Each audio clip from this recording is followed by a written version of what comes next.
Center for the Ethiopian Educational Information and Communication Technology presents Educational Satellite Television Programs.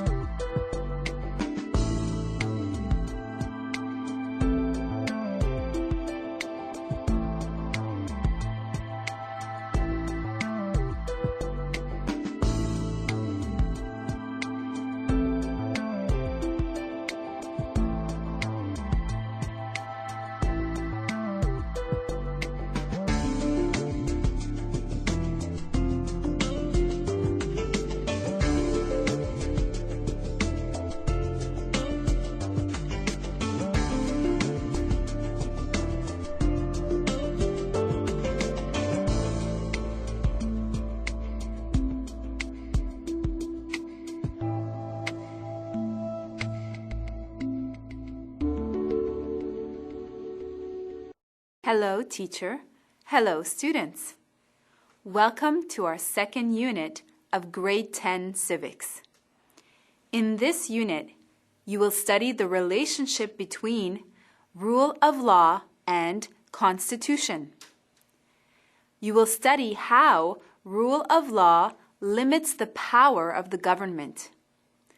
You will also learn how a constitution is drafted.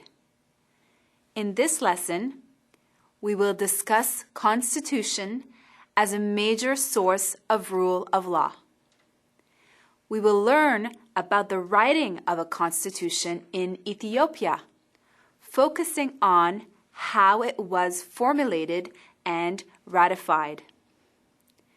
We will look at the constitutions of 1931 and 1955. This will be a very interesting lesson to open our new unit. We will begin by defining rule of law. Rule of law implies that both the governed and the governing should be subject to the law. Government decisions and actions should follow established laws. Rule of law means that all citizens are equal under the law, and government is limited according to the law. In a previous unit, you learned about building a democratic system. You learned that all states have a constitution. A constitution is the supreme law of a country. It is therefore a source of rule of law. Students, since you know that a constitution is the fundamental law of a country, what do you think are its basic functions? Work with a partner to answer this question. Students, let's get ready. Begin.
Time's up.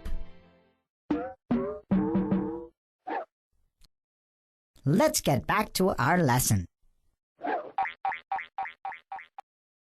Welcome back, everyone. I hope you had useful discussions.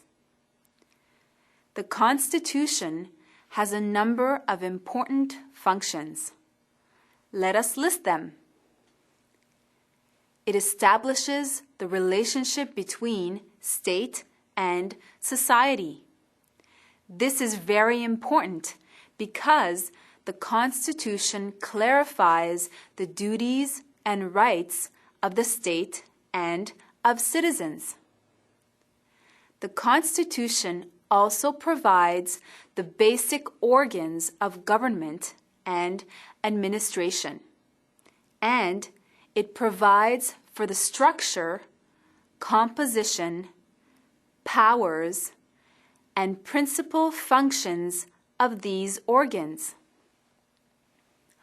Moreover, the Constitution defines the interrelationships of these organs with each other and regulates their relationship with the people or citizens. If your answers were similar to these, students, well done. Let us now turn our attention to the history of how constitutions have been formulated and ratified in Ethiopia. The first written constitution in Ethiopia was formulated and ratified by Emperor Haile Selassie in 1931.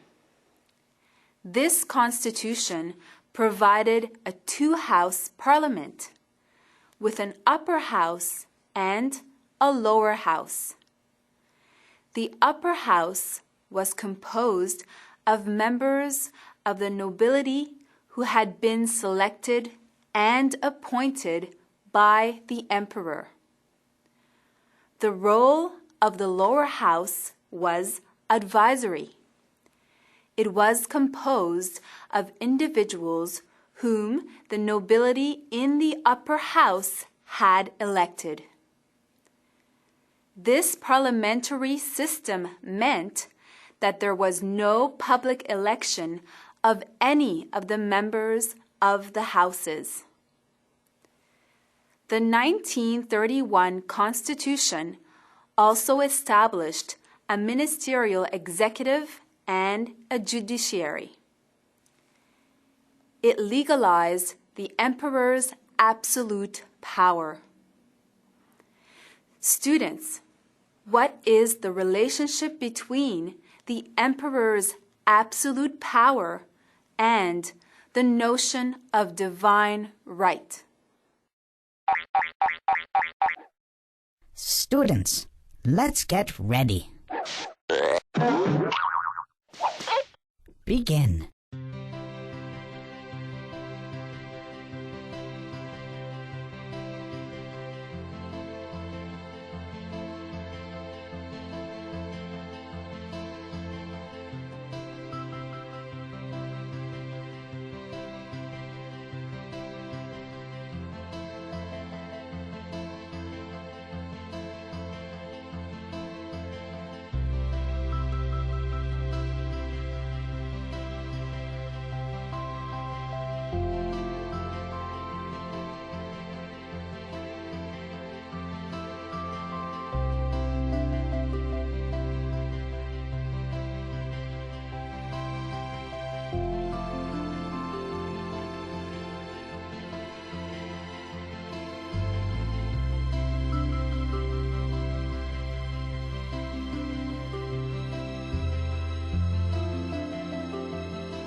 let's get back to our lesson. Well done, students. The notion of divine right states that the monarch's power is given to him through the will of God. God is the supreme authority in the universe. Therefore, the power vested in the emperor by God gives the emperor supreme authority in the land. Absolute power means that all authorities, such as appointing and dismissing government officials, granting land, rendering justice, and declaring war, were in the hands of the emperor. The next constitution ratified in Ethiopia was a revision of the 1931 Constitution in 1955. This constitution declared that the emperor had absolute authority over the executive, legislative, and judiciary branches of government. The 1955 Constitution also granted the emperor authority over the Orthodox Church, so that the emperor could issue all the rules and regulations of the church. This meant that the election and appointment of the church leaders were subject to his approval. Unlike the 1931 Constitution, the 1955 Constitution recognized some of the rights and freedoms of citizens. For instance, it stated citizens' right to vote. However, in practice, these rights and freedoms were not protected or enforced in Ethiopia. The emperor continued to hold supreme authority, and he was not accountable to the people. Students, now that we have looked at the differences between the 1931 and the 1955 constitutions, consider this question. What do you think were the main objectives of the 1955 revised Constitution? Students, let's get ready. Begin.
Time's up!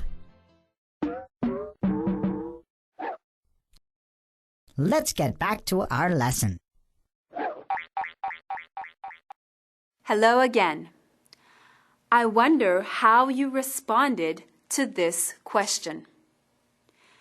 One of the objectives of the 1955 revised Constitution was certainly to strengthen the absolute power of the emperor and his family. Another objective was probably to promote Ethiopia's modernization. This is the probable reason for the recognition of certain rights and freedoms, even though these were not realized in practice. Students, this is the end of our lesson.